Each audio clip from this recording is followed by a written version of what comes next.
Yo, what's good? This is Bryce, and I'm gonna show you my favorite 10 yoga poses. You can do it with me, or do it once, pause the video, do it a few more times, or just sit in it for a little bit longer. I'm gonna go pretty quick through them. So the first one, yogi squat. Starting out with the best. And I'm not ranking these, they're just 10 of the favorite. They're all great. So it's all the way down, knees out, sink. You can probably get lower than me. I've got impingement, I'm working on it. I can get lower. It's just gonna take more time. You can too if you're struggling to get deep. But get low, draw your knees out, pull your toes up, use your tibialis, use your glutes, pull the knees out. And another thing, if you're having a hard time getting low, you can actually think about using your core to round and tuck your tailbone a little bit, and that might actually open up some space based on the alignment of some of the joints and things that you have in your hips and around your humerus. So there's the squat, and then we have warrior 3. Send it back, flat back. You're firing up muscles all along your posterior. Everything along the back, hamstring, back, shoulders. It's so good. Side lunge, number 3. You get over, you can try to keep your heel down. If you can keep your heel down, that's great. But we're all the way over, and you're using your glutes to pull the knees out, deepen your position. That's number 3. Make sure you get both sides. Number 4 is your forward fold. Get all the way down. You can do variations by reaching opposite hand, opposite elbow.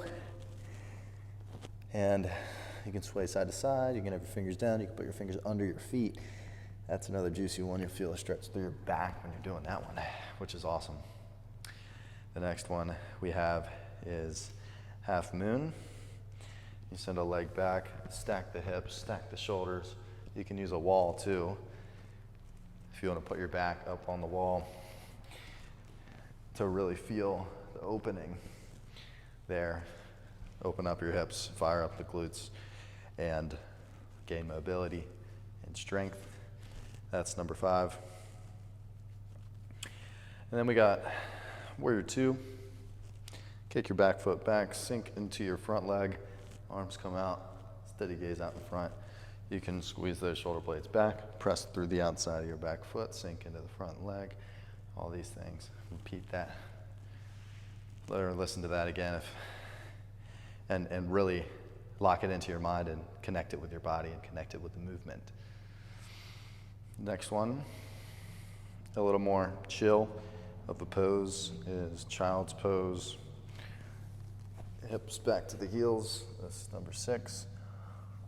And sink it down, breathe.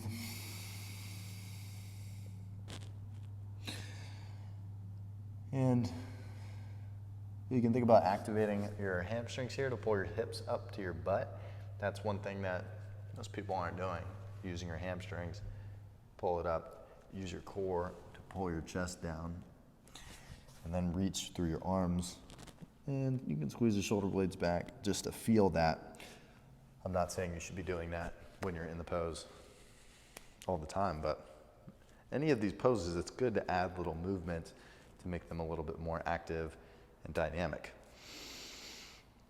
The next one that we have is toe stand. Knees come forwards. If you have blocks, I typically like to have blocks here. I've got some pretty sensitive knees, especially after running or doing fitness like that. Hands up on blocks, sending the knees forwards. Or you can have your hands up at your heart center for this one. Good. Numero 8. We have a wheel. Rock your way all the way down onto your back and press down through your palms and through your feet to get up high. Pretty intense back bend. And one thing to go to number 9 is a pretty good thing to pair along with your wheel is your happy baby. And you'll grab your big toes. You can grab your ankles to outside the feet. But here, it's a hip opener. And it helps you round your spine. So it's a counter pose to your back bend. So round and fold your spine, counter pose to the back bend of wheel. And it's juicy.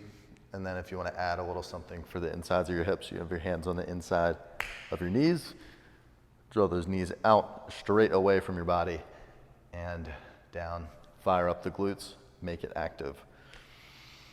Good. And last one, we'll make it a fun one. Your handstand.